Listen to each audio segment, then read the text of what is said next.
Hello, and welcome to Let's Talk About It, bringing topics, guests, and issues from near and far. I want to also, before I begin, introduce my amazing District 4 team members here tonight. Chief of Staff, Tamika Bunbury, raise your hand.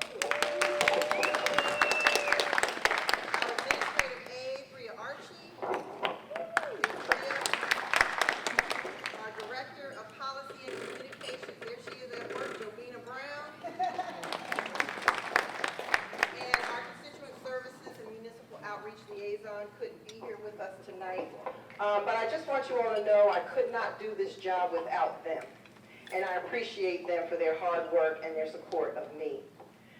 And tonight they are definitely available to take down any questions or concerns that you may have and may not want to ask publicly. I also want to thank our fantastic County Communications team members, Rita Lassiter and Erin Ivey, for being here this evening and supporting our town hall. Thank you very much.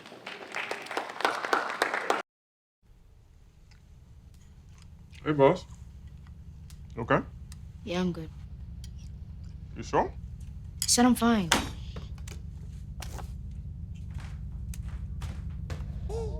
Since I was little, it was only like me and my parents. You think you created family out of characters?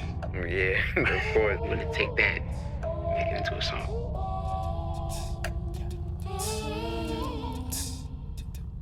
Put me to bed, see you in the morning. With the frosted Superman, but it wasn't on it. And we lost it. In my head, in my head, in my head. Where you at, on the way out? In my head, in my head, in my head. Hey, son. Hey, Pop. You can talk to me. It's been really, really hard for me. Hello, and welcome to Let's Talk About It.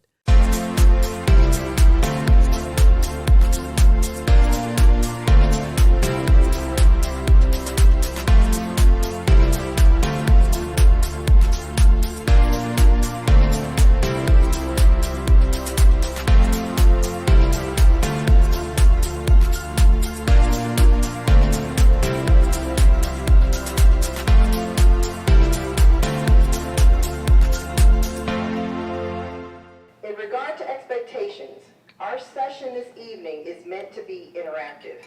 So after each presentation, as you see on your agenda, we will have a question and answer period. Please keep your comments respectful, courteous, and brief. To that end, I want to thank those of you who have called, emailed, texted me your thoughts and perspectives on legislation and concerns you have in the community. I also appreciate you all showing up to public hearings and council meetings to support or not support proposed legislation. I look forward to hearing your thoughts and questions this evening. District 4 is people-powered, people engaged. My goal while serving as your District 4 council member is to help as many people as I can, as well as keeping you informed by providing the facts and letting you know where I stand on legislation. I am proud to support and help implement the programs and policies that make sense and genuinely support the needs of District 4 residents. Now let's talk about District 4 and the council. Today was the last council session, and we are officially in recess until Wednesday, September 6th. However, that only means we don't hold council session, public hearings, or committee meetings. I will still be working for you as well as hosting and attending events. I look forward to continuing to engage and respond. Since December, we have enacted many pieces of legislation, and most importantly, we adopted a $5.4 billion budget for FY 2024. I want to speak to some of the key legislation I supported and related information. I supported the legislation to move storage facilities to industrial zones and work closely with the Bowie City Council and the Covington residents to halt the building of a storage facility in their district. Now, the residents are working closely with the property owner, the city, and the county on what they want to see on that property. I also supported the rent stabilization bill that help stabilize rent and not increase rent more than 3% for 1 year.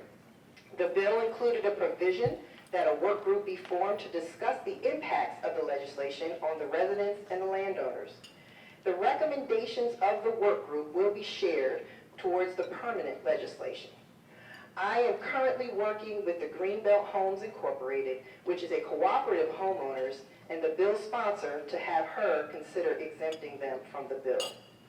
I also supported removing the sunset provision from the Climate Action Plan.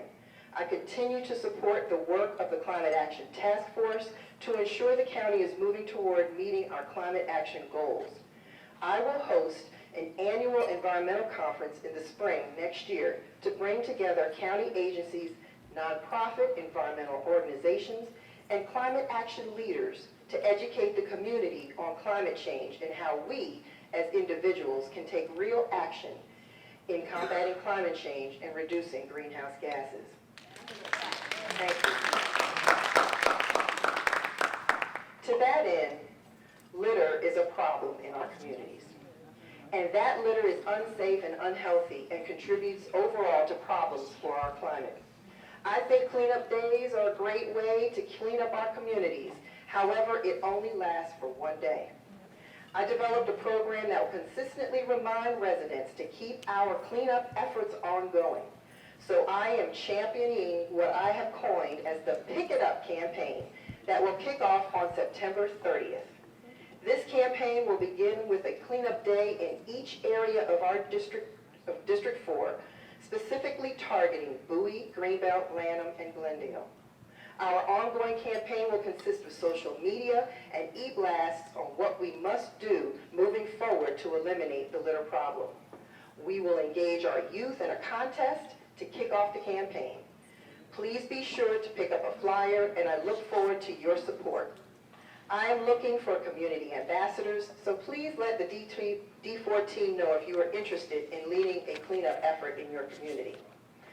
I was also proud to be a co-sponsor on the Better Bag Bill to eliminate our dependence on plastic bags and take steps closer to combating climate change.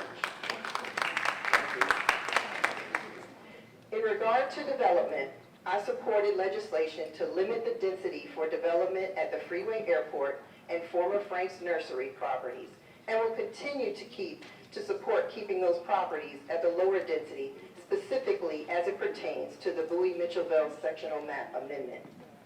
I also found that the lists Park and Planning provides to developers and their attorneys are severely outdated. The appropriate residents were not being notified of community meetings as required, and this creates a perception of secrecy. I have requested a meeting and have been talking to Park and Planning to work on updating all District 4 community lists. Regarding businesses, I have met and helped several businesses with their permitting issues.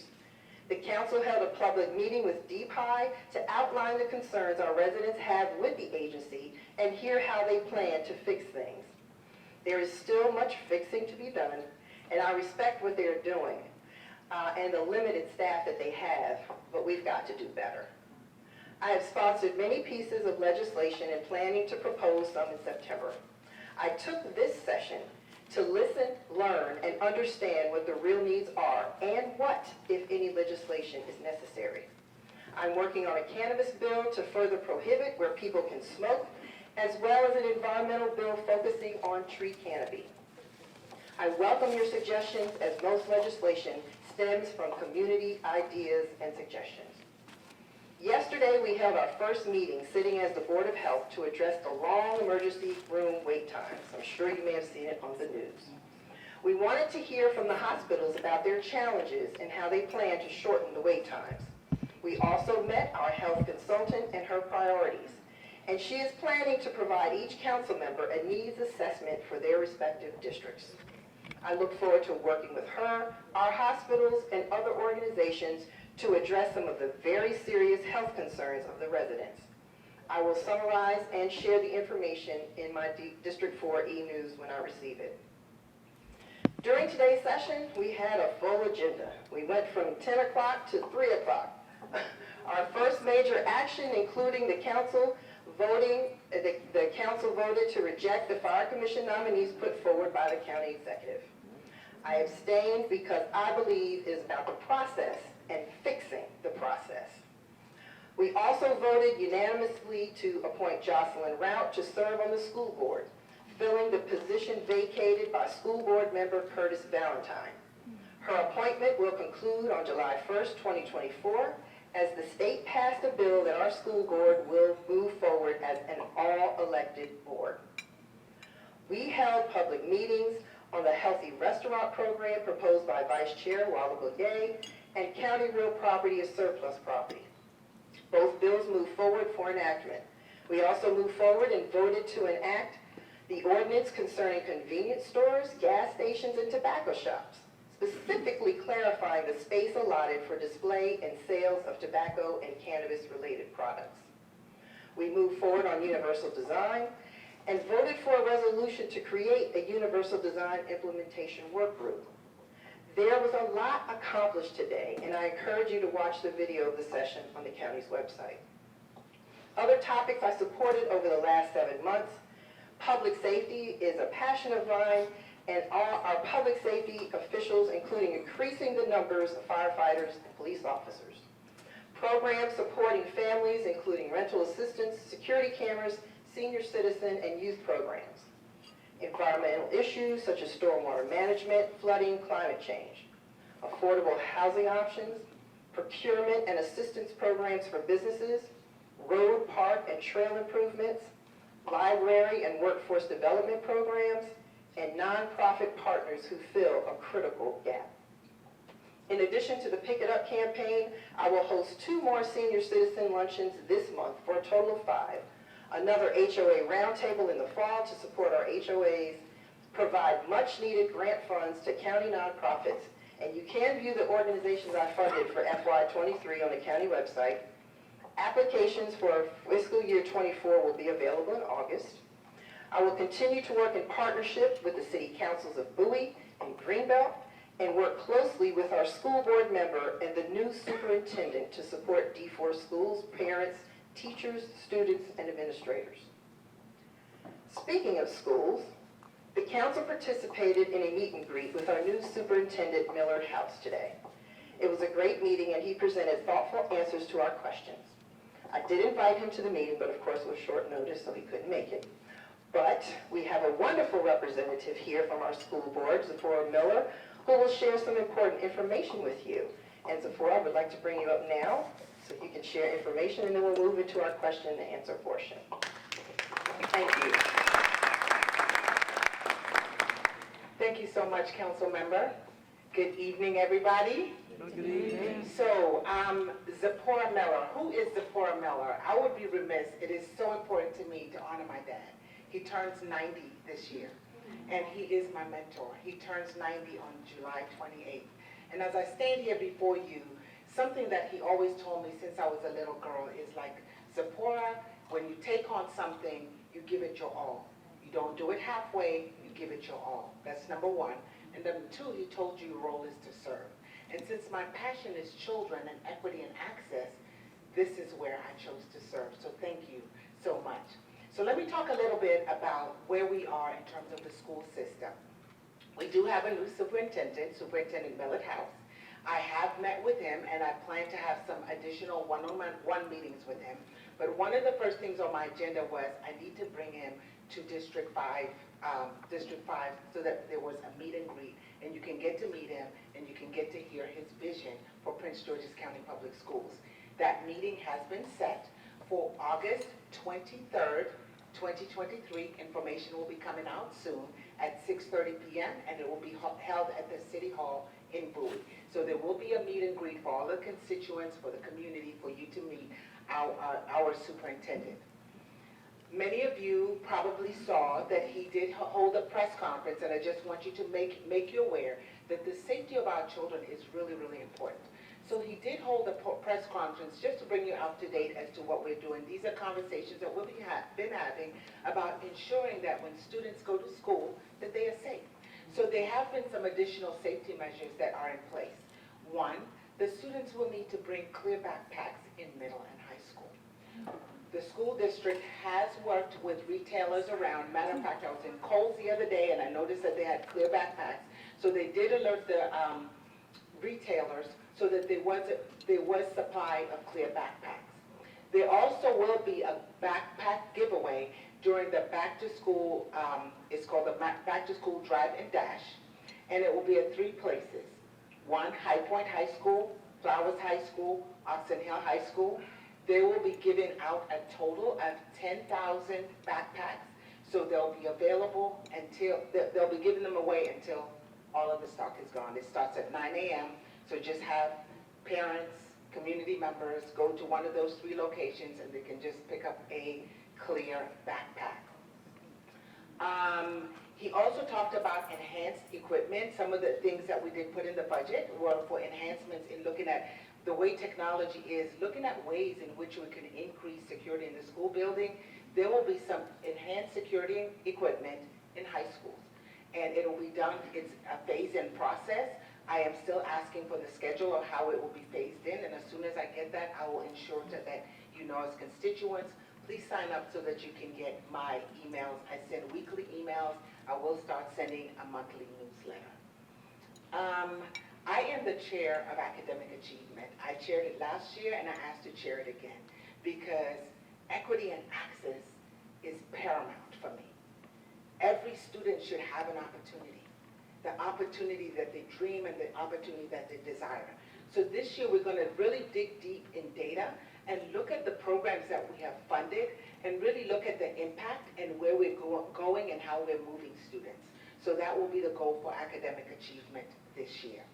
There are two last things that I want to share with you because coming out of COVID, one of the things that our former CEO put in place, which I felt was invaluable, was looking out for the social emotional well-being of our students.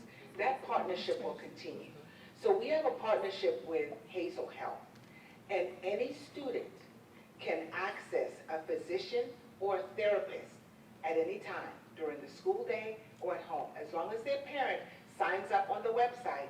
If they wish to see a physician, regardless of whether they have health insurance or not, they will have access to it.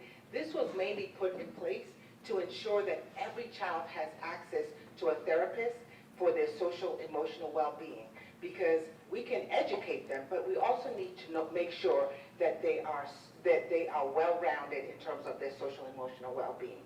Last and not least, with academics, as we came out of the pandemic, there was put in place what is called a partnership with TutorMe. TutorMe allows students to have 2 hours of tutoring, one-on-one, with a certified professional.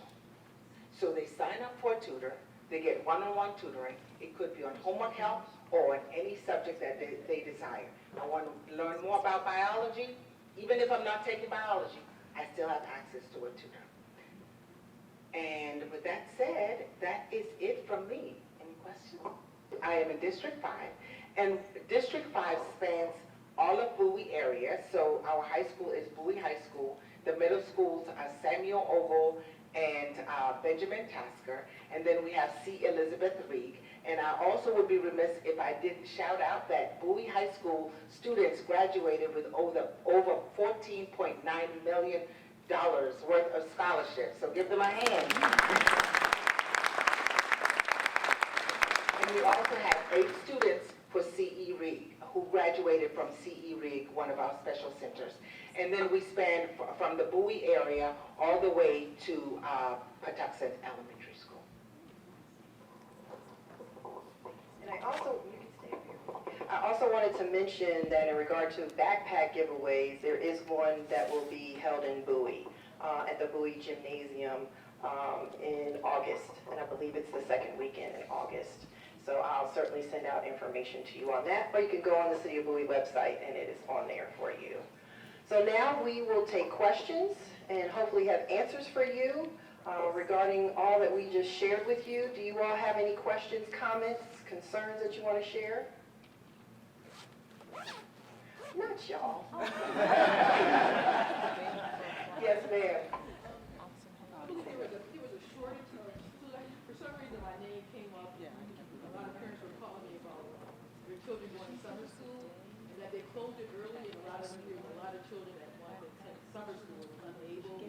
by the time the parents got the report card, it's like, they didn't register in time, and there was just a lot of parents calling by mistake about it, it's like a big shortage. You know, sorry. I did not receive any emails regarding that, but I'm going to write that down and look into it to see what happens in the future so that we can be alerted so that it's not too late for them to attend summer school. So thank you for bringing that to my attention. All of my young adults went through Prince George's County Schools, all through the magnet programs, successful as far as getting scholarships and moving on and matriculating. The biggest thing I see right now is parent participation. And, you know, we're doing all these things with tax dollars, but what other methods are we coming up to support some of the other parents, things like that? Because I know what me and my wife went through as far as helping our kids, and I always used to say to my sons, your teacher can't teach you anything if you're a disruptor to class. So going to the school, being a part of the programs, I know is a big part of it. So I just, from now that my kids have moved on and now, you know, they're up in years here, I was just wondering from what I've been hearing, it just seems to be a disconnect. It seems as if though everyone is, a lot of expectation of entitlement for some reason that we should be giving these tax dollars and people aren't moving forward with being invested in their own children's welfare. I know a lot of other people that are here have experienced the same thing, where now we're grandparents, we've abided and put our time in, and trying to figure out how we could be more helpful in this process of helping families in the school system. Thank you. So we always welcome partnerships because school and family partnerships are important in ensuring that we raise our children. We do have an office, it's called Family and Community Partnerships, that was established within the school system. And then we also have community schools. And within those community schools, there's a liaison at many of the schools. And their role is to provide the wraparound services, help parents, for example, things like, you know, I don't know where I can get this type of help for my child. So we do have those included in the schools. Please feel free to email me and I can send you more information of what the Family and Community Partnerships is doing as a connection between home and school. I will make sure that I leave my business cards up front, but I can also give it to you. It's my first name, Zipporah Miller. Sure. ZIPPORAH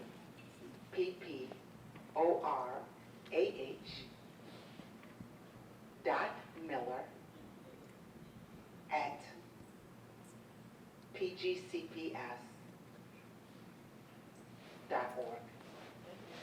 And any other questions, please feel free to reach out to me and email me. Boyd, thank you. Yes, were these questions directed at our school board rep? It can be directed to either one of us. Okay, so I'll start with school board rep. I had an opportunity back in May to spend a day at the JA Financial Park. I volunteered there for an entire day.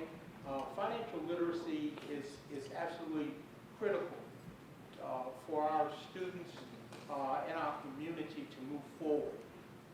And I'm just wondering if there's any initiatives to increase the participation in that program. Are there other sister programs out there? And what can business owners in the county do to amplify those types of initiatives to teach financial planning and increase financial literacy? There are some programs for financial literacy. However, we won't say no to partnerships. So I do want you to email me, and I definitely want the two of us to have a conversation so we can see if there are any other programs we can use to enhance their knowledge on financial literacy. And for you, Ingrid, relative to any other questions, you spoke briefly about the rent stabilization bill, and you and I talked about that as sidebar. I wanted to mention tonight, I have a real estate firm over here in Melford, and I have properties here in Bowie, Prince George's County, and we've got a crisis with regard to affordable housing. And I'd like to, and enough units coming on the marketplace, not enough rooftops coming on the marketplace. What initiatives, what's happening to bring more inventory? More seniors are aging in place. More seniors are actually creating multi-generational households. All of those, and some seniors, of course, took advantage of low interest rates, which means a lot of inventory that would typically turn over, would typically come in the marketplace, aren't in the marketplace anymore, and no one sees it coming anytime soon. Across the country, we're literally 5.6 million units short of new housing coming on the market, whether it's condos or single family. What are we doing here in your district to speak to this critical issue? And particularly in black and brown neighborhoods, it's a desert for housing, not just affordable housing, housing across the board. Thank you. Well, Roy, I am working to put together a work group of specifically agents such as yourself and other organizations for housing, so we can really dig into the details of that housing crisis and figure out a way we can move forward. And the seniors aging in place is a huge issue. And we worked on the universal, I worked with Councilmember Ivy on the universal design bill to help keep people in their homes and have new homes built where people can age in place. So definitely want to work with you and make sure we, like I said, get into the details of how we can move forward with addressing the housing crisis. Thank you. Any other questions? All right. Thank you so much, Sephora. Let's give her a hand. Thank you very much. Coming up on the next episode of Let's Talk About It. EBC ended on a positive note. We're trending in the right direction. But one of the things that is good news actually is that we have a plan to combat this crime and combat the incidents that we're having. When Chief of C's arrived here, he put under Bureau Patrol, which is my bureau, and all the men and women that you see here in the uniforms that work here in Division 2 every day fall under this. When he got here, he wanted to come up with seasonal initiatives for every season that comes up. So currently with our summer, we have a fall initiative, a holiday initiative, a winter initiative, and a spring initiative. And during each of those initiatives, we have different challenges that we face during those times. Again, we're under currently the summer initiative, which during the summer, one of the things that we deal with is more people around. They're out, they're about. We have kids out of school, and those are the challenges and things that we try to combat. So we see an increase in things like citizen robberies. We see an increase in things like carjackings because there's people out and about. Let's talk about it. Bringing topics, guests, and issues from near and far.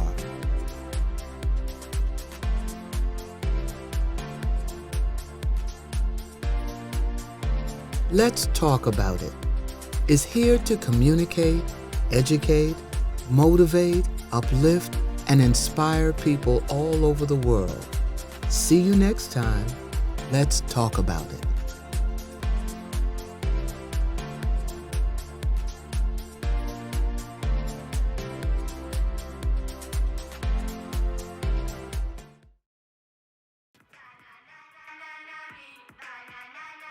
Losing the fear of looking foolish comes with age. Losing your way in your own home doesn't. Learn the warning signs of Alzheimer's. Some things come with age, some others don't. So as a technical sergeant, E6. I served in Vietnam in 1969. I am a U.S. Army veteran. Have you ever helped a fellow veteran? Of course. Yes. Try to always be there for each other. I do my best reaching out to my brothers and sisters in arms. Have you ever asked for help yourself? It's always tough, right? I can't say that I have. I mean, If you don't have someone to kind of help you guide those thoughts, it can be really bad. eventually, you just can't deal with it on your own. I guess it's a part of the military too, right? Service before self. It was drilled in, service before self. And you start to question, maybe people would be better off without me, When you realize that you're not alone, once you take that first step, there's so much support